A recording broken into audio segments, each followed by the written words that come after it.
Okay, last time we have discussed Newton's first law of motion. थोड़ा सा उसका मैं आपको ओवरव्यू देता हूँ, उसके बाद फिर हम आगे चलेंगे अपने टॉपिक के ऊपर. In Newton's first of law of motion, we have studied an object at rest will remain at rest unless acted upon by an unbalanced force. An object in motion continues in motion with the same speed and in the same direction unless acted upon by an unbalanced force. ठीक है. अगर कोई object rest में है तो वो rest में रहेगा जब तक उसके ऊपर कोई अनबैलेंस फोर्स अप्लाई नहीं होगी. अगर कोई ऑब्जेक्ट मोशन में है तो वो मोशन में रहेगा जब तक उसके ऊपर कोई अनबैलेंस फोर्स अप्लाई नहीं होगी. ठीक है. ये हमने लास्ट क्लास में बड़ा डिटेल में स्टडी किया था. बहुत जो है वो मैंने आपको इसको एक्सप्लेन किया था. मैं सिर्फ ओवरव्यू दे रहा हूँ ताकि हम कनेक्ट हो जाए कि हमने लास्ट क्लास में क्या स्टडी किया था. उसके बाद फिर हम आगे बढ़ते हैं. एक एग्जांपल्स मैंने आपको बताई थी कि अगर कोई ऑब्स्टिकल्स आ जाता है तो आप रुक जाते हो. कार है, मूव कर रही है सेम स्पीड से, जैसे उसके आगे कोई वॉल आती है, कोई ब्रेकर आता है या कोई हर्डल आता है तो फिर वो रुक जाती है. उसके बाद हम आ जाते हैं Newton second law of motion पर. ठीक है. Newton second law of motion क्या कहता है? Acceleration is produced when a force acts on a mass. ठीक. किसी ऑब्जेक्ट के अंदर एक्सेलरेशन तब प्रोड्यूस होगा जब आप फोर्स अप्लाई करोगे किसी मास के अंदर. ठीक है.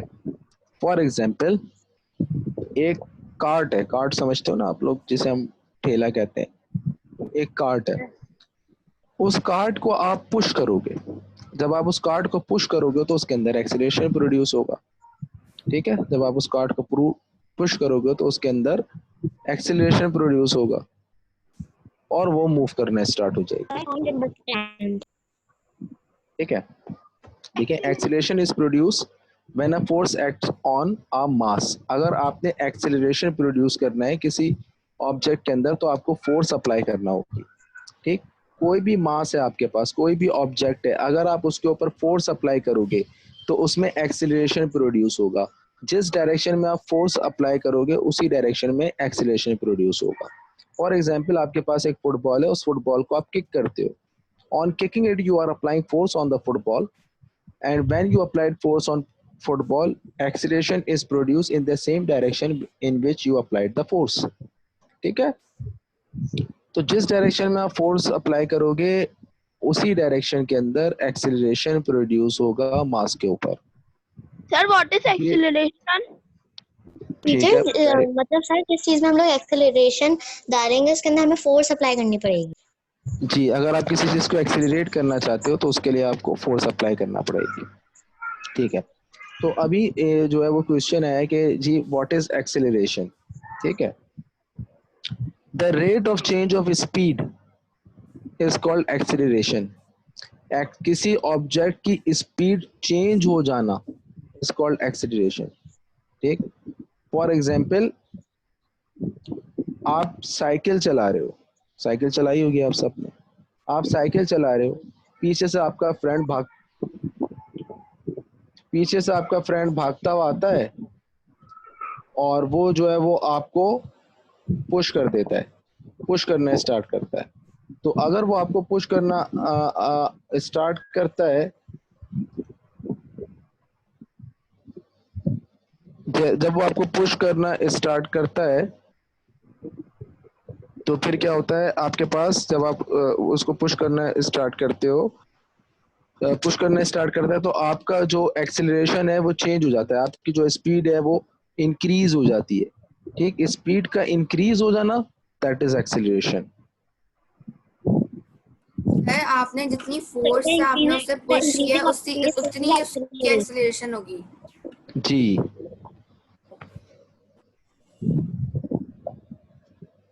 Sir, the increasing speed of something is called the acceleration. Sorry बेटा, तो दोबारा अपना क्वेश्चन रिपीट कीजिएगा. Sir, the increasing of something is called the acceleration. The change in speed is called acceleration. Okay, ठीक है. The change in speed of an object is called acceleration. Sir जो भी चीज जो किसी भी चीज की स्पीड चेंज करता है उसे एक्सीलरेशन कहते हैं. स्पीड चेंज करता है उसे एक्सीलरेशन नहीं कहते. किसी ऑब्जेक्ट की स्पीड में जो चेंज आ रहा है that is acceleration. Okay. The change in speed is called the acceleration.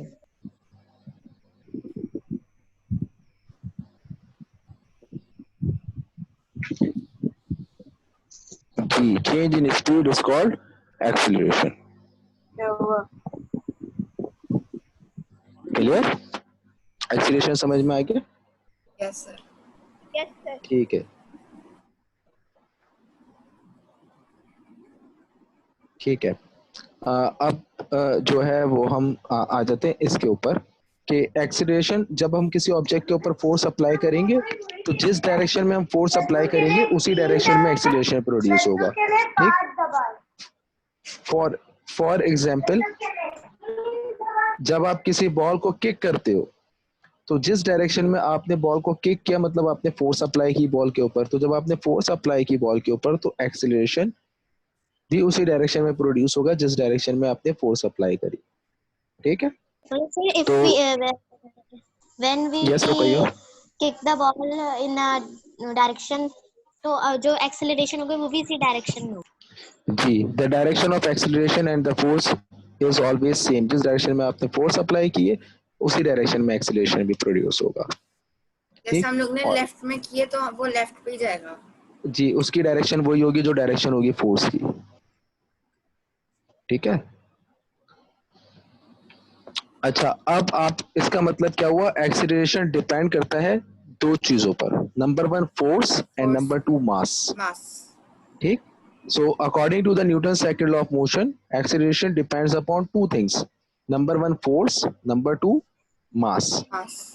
ठीक, the greater the mass of the object being accelerated, the greater the amount of force needed to accelerate the object. ठीक है, बहुत important point है, बहुत important point है, इसको समझने की कोशिश कीजिएगा। आपके पास एक साइकिल है, आप उसको फोर्स लगाकर एक्सीलरेट कर सकते हो, इजीली कर सकते हो ना? यस। उसी के बराबर में एक कार खड़ी हुई है, क्या आप उस कार को फोर्स लगाकर एक्सीलरेट कर सकते हो? नहीं सर। नो, नहीं कर सकते। क्योंकि क्यों? उसका क्योंकि मास उस बहुत है। जी एग्जैक्टली, क्योंकि उस कार का मास ज्यादा है। ठीक है, तो जब कार का मास ज्यादा है तो ग्रेटर मास को एक्सीलरेट करने के लिए ग्रेटर फोर्स नीडेड होती है। ठीक है, स्मॉलर मास को एक्सीलरेट करने के लिए स्मॉलर फोर्स नीडेड होती है। ठीक है, आपने देखा होगा अक्सर जो है वो घर में छोटे बहन भाइयों की ट्राईसाइकिल होती है।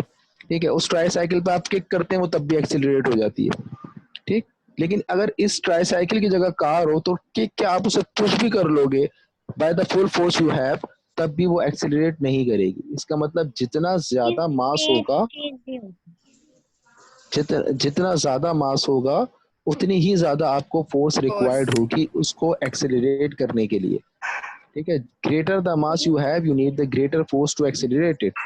ठीक, जितना ज्यादा मास आपके पास होगा उतनी ज्यादा आपको फोर्स रिक्वायर्ड होगी एक्सेलरेट करने के लिए। ठीक, तो दोबारा हम आ जाते हैं, acceleration is produced when a force acts on a mass, means acceleration depends upon two things, number one is force and number two is mass. What is acceleration? The change in speed of an object is called acceleration. ठीक, the greater the mass, the greater the amount of force needed to accelerate the object. ठीक है, इसको हम further discuss करते हैं। Musaib, go ahead with your question बेटा। कुछ समझ नहीं आया। क्या समझ में नहीं आया बेटा? एक्सेलरेशन वाला। मास का समझ नहीं आया। क्या बेटा? ओके, दोबारा इस पर आ जाते हैं, मैं रिपीट करता हूँ दोबारा सारी चीजें। ठीक है, according to Newton's second law of motion, acceleration is produce when a force act on a mass. Acceleration produce होता है किसी ऑब्जेक्ट के अंदर जब आप फोर्स अप्लाई करते हो किसी ऑब्जेक्ट के ऊपर। ठीक है, जिस डायरेक्शन में आप फोर्स अप्लाई करोगे उसी डायरेक्शन के अंदर एक्सीलरेशन प्रोड्यूस होगा। जितना ज्यादा मास होगा ऑब्जेक्ट का उतनी ही ज्यादा फोर्स रिक्वायर्ड होगी उसको एक्सीलरेट करने के लिए। यहाँ तक बात क्लियर है? यस। ठीक है, यस मैं सर, इसको जैसे कोई चेयर होगी उसके ऊपर जिसका जितना मास होगा उतनी उसके ऊपर फोर्स अप्लाई करेगी और तभी वो एक्सेलरेट। जी, ग्रेटर मास को ग्रेटर फोर्स रिक्वायर्ड होती है एक्सीलरेशन के लिए। ठीक है, इसको हम पॉइंट्स में ब्रेक करते हैं। सबसे पहले हम बात करते हैं एक्सीलरेशन की। एक्सीलरेशन क्या है? The change of speed in of an object is called acceleration. ठीक। Second point, acceleration is produce when a force act on a mass. Acceleration produce होता है जब आप किसी ऑब्जेक्ट के ऊपर फोर्स अप्लाई करते हो। सेकंड पॉइंट आ गया इसी बात का। Third, the greater the mass of the object, the greater the amount of force needed to accelerate it. ठीक है, ये इसका आ गया हमारे पास थर्ड पॉइंट। फोर्थ पॉइंट पे आ जाते हैं। The direction of force and acceleration will be same. जिस डायरेक्शन में आप फोर्स अप्लाई करोगे उसी डायरेक्शन के अंदर आपका ऑब्जेक्ट एक्सीलरेट करेगा। मुसाहिब, आप क्लियर है बेटा? जी सर। यस सर, वो भी तो है, acceleration depends on force and mass. बिल्कुल। ये तो बताया। जी, और एक एक एक पॉइंट हमारे पास ये भी आ जाता है कि एक्सीलरेशन जो है वो डिपेंड डायरेक्शन में करता हम है। लोग अप्लाई करेंगे फोर्स, उसी में वो एक्सेलरेशन होगी उसकी। जी, और एक पॉइंट हमारे पास यहाँ से ये भी आ जाता है कि एक्सीलरेशन डिपेंड करती है, एक्सीलरेशन डिपेंड करता है दो चीजों के ऊपर। Number one force and number two mass. Clear? आगे बढ़ते हैं। ठीक है, यहाँ पर आपके पास जो है वो एक ऑब्जेक्ट दिखाई दे रहा है। देखिए ये फुटबॉल है। इस फुटबॉल का वेट लाइट है। आप इसको इजीली एक्सीलरेट कर सकते हो बाय मींस ऑफ किक। आप इसे किक करोगे, ये जो है वो एक्सीलरेट कर जाएगी उसी डायरेक्शन में। उसी डायरेक्शन के अंदर। ठीक है, तो Newton second law of motion से रिलेटेड तो अगर कोई क्वेश्चन है आप लोगों का तो आप लोग अभी मुझसे दोबारा पूछ लो। ठीक है, क्योंकि फिर उसके बाद मैं Newton third law of motion पे मूव कर जाऊंगा। सबको क्लियर है? सेकंड लॉ ऑफ मोशन में तो बस यही है ना कि जैसे ही आप फोर्स लगाओगे मास पे तो एक्सेलरेट हो जाएगी। बिल्कुल। बस इसमें कौन सी मुश्किल बात है सर समझने में। ठीक है, सबको समझ में आ गया? जितना ऑब्जेक्ट का मास होगा उतनी फोर्स अप्लाई करेंगे और उतनी एक्सेलरेशन में वो मूव होगी। जी, जितना ज्यादा मास होगा उतनी ज्यादा फोर्स रिक्वायर्ड होगी ऑब्जेक्ट को एक्सीलरेट करने के लिए।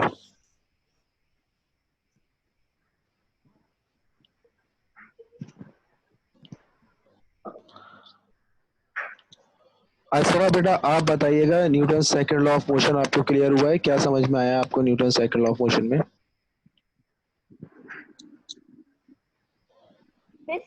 Sir second law of motion में ये है कि जितनी ज्यादा फोर्स होगी उतनी ज्यादा मास, नहीं, जितना मास होगा उतनी ज्यादा आपको फोर्स चाहिए होगी करने के लिए। बिल्कुल ठीक, बिल्कुल ठीक। असरा, आपको आवाज आ रही है मेरी बेटा? जी जी सर, मैं कह रही हूँ जितना मास है उस सब्जेक्ट में हमें उतनी फोर्स लगानी है। जी, the greater the mass the greater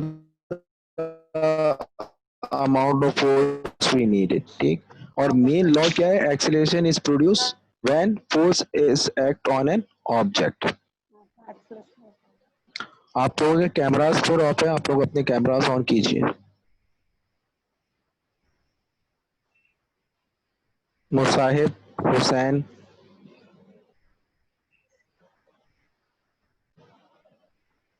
मुसाहिब, Hussain, Huriya, Ahmad Ali, Ahmad Adeeb,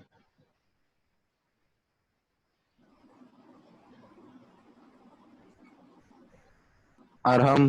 hello sir, आवाज आ रही है? जी, आवाज आ रही है आपकी, वीडियो नहीं आ रही है, तो आप अपना कैमरा ऑन कीजिए। सर तो वो खा रहा था ना, मैं उसमें वीडियो थोड़ा ऑन करता।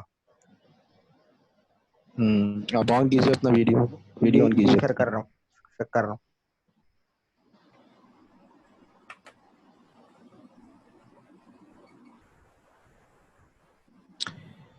ठीक है, तो now we are moving to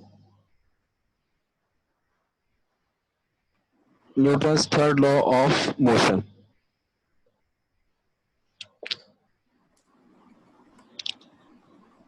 According to Newton's third law of motion. According to Newton's third law of motion, for every action there is an equal and opposite reaction. ठीक, बहुत interesting law है, आपको अपनी life में बहुत देखने को मिलेगा ये लॉ के for every action there is an equal and opposite reaction. ये आप लोगों को बहुत देखने को मिलेगा। आप लोग जो है वो ठीक है, तो ये लॉ जो है वो बहुत ज़्यादा एज एग्जाम्पल भी यूज होता है और बहुत इजी लॉ है, ठीक है, समझने के लिए। ठीक है, for every action there is an equal and opposite reaction. इसकी जो है वो कोई भी अगर आप एक्शन परफॉर्म करते हैं उसका इक्वल और अपोजिट रिएक्शन हो रहा होता है।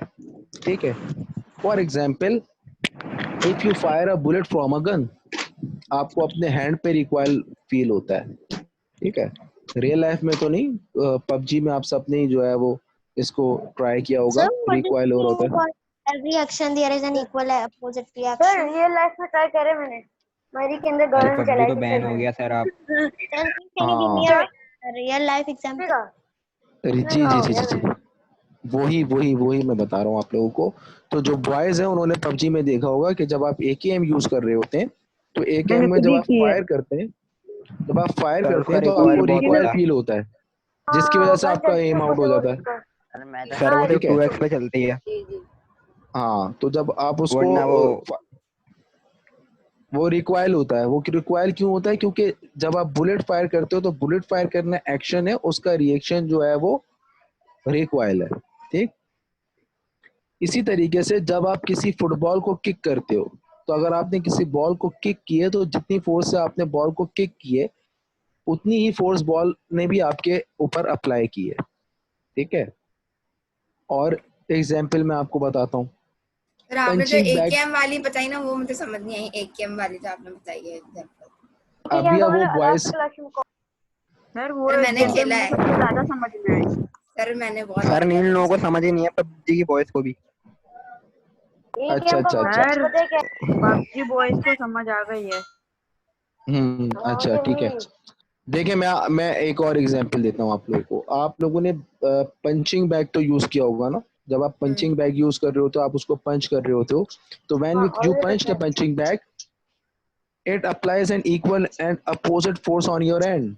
ठीक है, आपके हैंड के ऊपर जितनी फोर्स आप पंचिंग बैग पे अप्लाई करते हो, पंचिंग बैग भी इक्वल और अपोजिट फोर्स आपके हैंड के ऊपर अप्लाई करता है।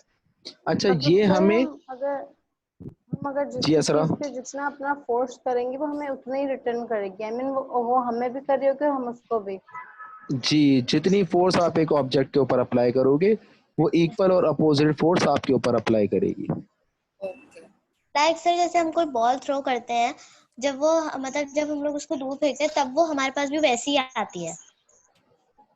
देखें, अगर आपके पास जो है वो एक बॉल है और उस बॉल को आप वॉल पे हिट करते हो, तो जब आप उस बॉल को वॉल पे हिट करोगे तो वो बॉल से टकराकर वापस आपके पास आती है। क्यों? क्योंकि आपने जितनी स्पीड से उसको वॉल पे हिट किया होता है उतनी स्पीड से वो आपके पास वापस आती है। ठीक है, मतलब सर जितनी सेम इन द स्पीड से हम केस फेंकते ऑफ, हैं उतनी स्पीड से वो हमारे पास आती है। जी, तो जितना आपने एक्शन परफॉर्म किया उतना ही रिएक्शन होता है। Same goes with the basketball. आपने देखा होगा कि बास्केटबॉल को जब आप फ्लोर पे पुश कर रहे होते हो, फ्लोर पे हिट कर रहे होते हो, तो वो जब आप उसको नीचे हिट करते हो वो फ्लोर से टकराकर वापस आपके हैंड पर आती है। बाउंस जितना होती है। पावरफुल, जी, बाउंस होती है, जितना पावरफुली आप उसको हिट करोगे उतना ज्यादा वो बाउंस होगी। ठीक, तो इसका मतलब क्या हुआ, जो आप एक्शन परफॉर्म कर रहे हो उसका इक्वल और अपोजिट रिएक्शन हो रहा है। ठीक है, तो जितना आप रिएक्शन परफॉर्म करेंगे उसका उतना ही इक्वल और अपोजिट रिएक्शन हो रहा होगा। तो इसका मतलब क्या हुआ कि Newton's third law of motion क्या कहता है, for every action there is an equal and opposite reaction. Sir jumping bed की एग्जांपल हो सकती है? बिल्कुल हो सकती है, बिल्कुल है वो भी एग्जाम्पल इसकी। ठीक है, तो कोई भी ऑब्जेक्ट जो एक्शन परफॉर्म कर रहा होता है उसका इक्वल और अपोजिट रिएक्शन हो रहा होता है। चाहे वो आप किसी भी तरीके से, ठीक है। आगे हम इसकी एग्जांपल्स भी जो है वो डिस्कस कर लेते हैं।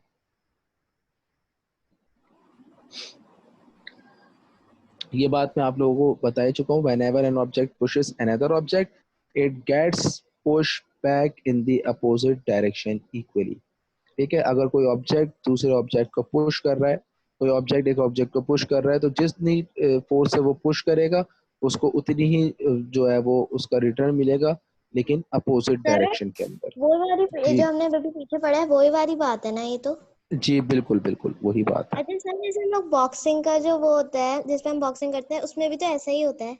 एग्जैक्टली वही मैं पंचिंग बैग की जो मैंने आपको एग्जांपल दी थी, वो एग्जांपल दी थी यस सर, कि कि जैसे हम उसको पंच मारते हैं जोर से तो वो खुद ब खुद पीछे आ जाता है, नहीं फोर्स करते। जी जी जी जी बिल्कुल ऐसा ही है, बिल्कुल ऐसा ही है।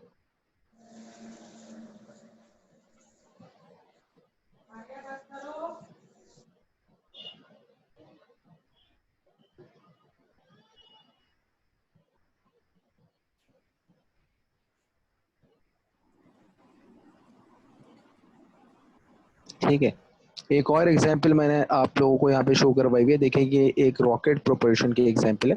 The rocket section is to push down on the ground with the force of its powerful engine and the reaction is that the ground pushes the rocket upward with an equal force. ठीक है, देखिए rocket क्या हो रहा होता है कि rocket एक पुश डाउन अप्लाई कर रहा होता है ग्राउंड के ऊपर, ठीक है, अपने पावरफुल इंजन की वजह से। जब वो पावरफुल इंजन उसके जो फोर्स अप्लाई करते हैं ग्राउंड के ऊपर, तो ग्राउंड जो है वो इक्वल फोर्स अप्लाई करता है एज रिएक्शन उस रॉकेट के ऊपर, जिसकी वजह से फिर वो अपवर्ड ट्रैवल करना शुरू करता है। ठीक है, same goes with the helicopter. Helicopter जब स्टार्ट होता है तो वो क्या करता है, वो फोर्स अप्लाई कर रहा होता है अर्थ के ऊपर, एयर प्रेशर वो ग्राउंड पे अप्लाई कर रहा हो, तो जितना एयर प्रेशर ग्राउंड पे अप्लाई करता है उसके रिजल्ट में उसके ऊपर उतनी फोर्स लगती है जो उसको लिफ्ट करती है अपवर्ड। ठीक, तो ये एक रॉकेट वाली एग्जांपल भी जो है वो आपको इसमें अंडरस्टैंड करने में आसानी होगी कि एक्शन और रिएक्शन आपको जो है वो क्लियरली यहाँ पे जो है वो नजर आ रहा है। देखिए ये जो रॉकेट है ये एक्शन परफॉर्म कर रहा है और इसके रिजल्ट में जो है वो आपके पास यहाँ रिएक्शन हो रहा है, जिसमें ये आपका जो रॉकेट है ये अपवर्ड ट्रैवल कर रहा है। सर कुछ समझ नहीं आया। सर आप वापसी समझा दें, सर के ऊपर से कर रही है। रॉकेट वाली बात समझ में नहीं आई? सर नहीं है। नहीं सर। अच्छा, रॉकेट कैसे स्टार्ट करेगा, कैसे मूव करेगा, क्या लगता है आपको रॉकेट ऊपर कैसे जा रहा है? उसमें बहुत सारी फोर्स लगे तभी तो वो सर ऊपर जब जाएगा। लॉन्च होता है सर, हाँ, सर रॉकेट फोर्स से लॉन्च जा हो रहा रहा है। रॉकेट लॉन्च हो रहा है तो लॉन्च होने का उसका रीजन क्या है? रॉकेट लॉन्च होकर अपवर्ड ट्रैवल क्यों कर रहा है? ऊपर सर ट्रैवल कर वो रहा है, स्पेस अर्थ की भी इसको इंफॉर्मेशन इतनी चाहिए। फोर्स दे रही है जितना वो खुद लगा रहा है। एग्जैक्टली असरा बिल्कुल सही आपने पॉइंट रेज किया है कि जो जितनी फोर्स रॉकेट अप्लाई कर रहा है अर्थ पर, उसकी इक्वल और अपोजिट फोर्स जो है वो अर्थ अप्लाई कर रही है रॉकेट के ऊपर। ठीक है, जितनी फोर्स रॉकेट अप्लाई कर रहा है अर्थ के ऊपर उसकी उतनी इक्वल और अपोजिट फोर्स जो है वो अर्थ अप्लाई करेगी रॉकेट के ऊपर। मतलब सर ठीक, जितना जो रॉकेट है वो जितनी सर फोर्स ये अर्थ पे अप्लाई डायरेक्ट कर रहा है इनडायरेक्ट स्पीच नहीं उतनी हो गई। अर्थ उस रॉकेट पे अप्लाई करेगी। बिल्कुल बिल्कुल रुक भैया, ऐसा ही है। देखिए यहाँ पे सिर्फ ऑब्जेक्ट चेंज हो गया ना। अगर आप बॉल को जो है वो ग्राउंड पे हिट करते हो तो जितनी फोर्स आप बॉल को ग्राउंड पे हिट करते हो बॉल उतनी फोर्स से ऊपर जाती है। अब जितनी फोर्स रॉकेट ग्राउंड पर लगाएगा उतनी ही फोर्स से रॉकेट ऊपर जाएगा। जितनी फोर्स रॉकेट ने ग्राउंड पर लगाई उसकी इक्वल और अपोजिट फोर्स ग्राउंड ने जो वो रॉकेट के ऊपर अप्लाई करी। ठीक है, रॉकेट ने ग्राउंड को पुश किया जिस फोर्स से, उसी उसकी इक्वल और अपोजिट फोर्स से जो है वो रॉकेट ने जो है वो पुश कर दिया, ग्राउंड ने जो है वो पुश कर दिया रॉकेट को। तो ये बेसिकली जो सारा फिनोमिना है ये इक्वल और अपोजिट फोर्स का फिनोमिना है।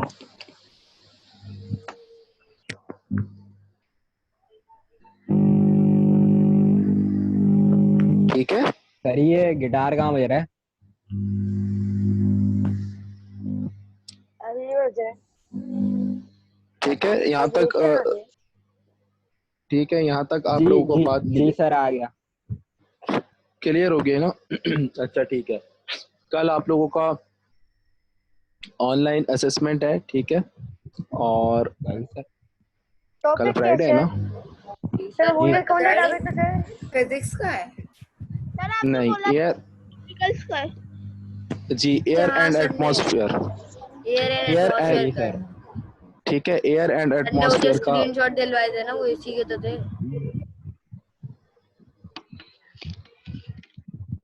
एयर एंड एटमॉस्फेयर का आप लोगों का जो है वो ऑनलाइन असेसमेंट होगा कल की क्लास में, ठीक है। तो कल सर हमारे टाइम 1 घंटे अकॉर्डिंग, का होगा। Sir okay. नहीं, हार्डली 25 मिनट्स का वो आप लोगों का असेसमेंट होगा। और कल according to the new time table, हमारा जो कल का टाइम टेबल है वो चेंज हुआ है, ठीक है। तो according to the new time table अब आप लोगों की कल 2 क्लासेस नहीं है, कल आप लोगों की 1 क्लास है, ओके सर। ठीक है सर सही कल सर। हमारी एक क्लास है। हाँ जी। कल आप लोगों की 2 क्लासेस नहीं है, कल आप लोगों की 1 क्लास है मतलब सर टोटल 2 क्लासेस होंगी। हैं? जी। एक आप लोगों ये क्या? की, एक आप लोगों की मेरी क्लास होगी और एक आप लोगों की जो है वो मिस निदा की क्लास होगी। तो दूसरी क्लास। हाँ सर, सर बेनिफिट है। तीसरी कहाँ गई? तीसरी गायब कर दी। रॉकेट ले गया तीसरी को। हाँ ऐसा लग रहा है रॉकेट होगा। रॉकेट तो